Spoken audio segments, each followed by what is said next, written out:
Welcome back, America. I'm Hugh Hewitt, and a special welcome to WBOB in Jacksonville, 600 AM, and we are so glad that you are here. Jonathan Williams joins me most week. He is the principal tax economist. He's president of the American Legislative Exchange Council and their principal economist, so you can follow him on X at Tax Economist.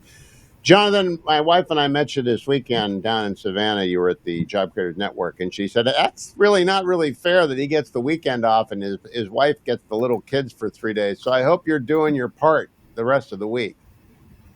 Oh, you better believe it. My wife is a saint, and it was great to meet your better half as well. Thank you. Now, I want to ask you about this story in the Wall Street Journal. A $1 billion tax bill is looming over Boston home buyers. Now, I know when you do Rich States, Poor States, and people can get their own copy at richstatespoorstates.com, you take into account property taxes. Do you take into account year over year when something like this happens and the city of Boston shifts their commercial shortfall onto their residential homeowners?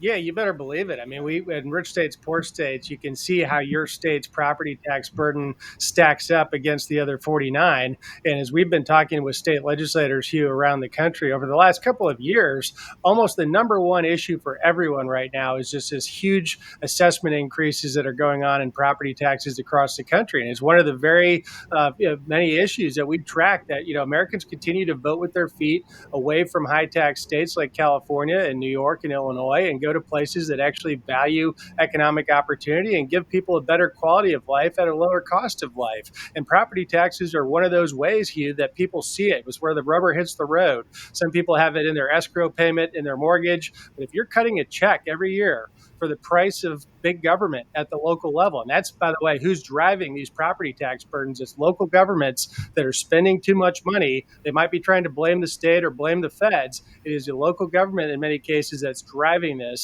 That's actually where the blame needs to be. And the more important piece is, Hugh, is it needs to be real transparency across the country. And that's what ALEC is doing. And we have some great models, such as our Utah model. Of course, Utah is the number one state, again, in rich states, poor states. And one of the reasons why is they've actually tackled this property tax problem. Now, California tackled the property tax problem in 1978 with Prop 13. Ever since then, the state legislature has been trying to work its way around it. But I've never seen anything like this story, Jonathan. A $1 billion shortfall because the commercial sector fell apart in downtown Boston, and they're just shifting it onto residential homeowners. I don't know how people can afford that. To take $1 billion and spread it out over residences. Have you ever heard of anything like that before?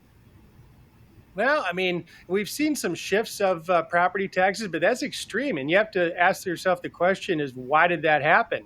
Why is there not commercial activity going on in downtown Boston? And as most big government problems, they create other big government problems, right? And so what is it that drove businesses out of Boston and out of Massachusetts broadly? Why is it that people are moving away? It's their big government, high regulation, high tax burden environment. Then, of course, then creates this cascading issue of problems where then they look to shift the tax burden onto those remaining taxpayers in the state. It's something we see time and time again from the states that have the big issues with out-migration. Now, I noticed that in richstatespoorstates.com, New Hampshire usually does pretty well. Why doesn't everyone move there and just commute? Because you can go to Vermont, you can go to Maine, you can go to Massachusetts. They're surrounded by high tax states. New Hampshire manages to make it work without raising taxes. Do they always win New England?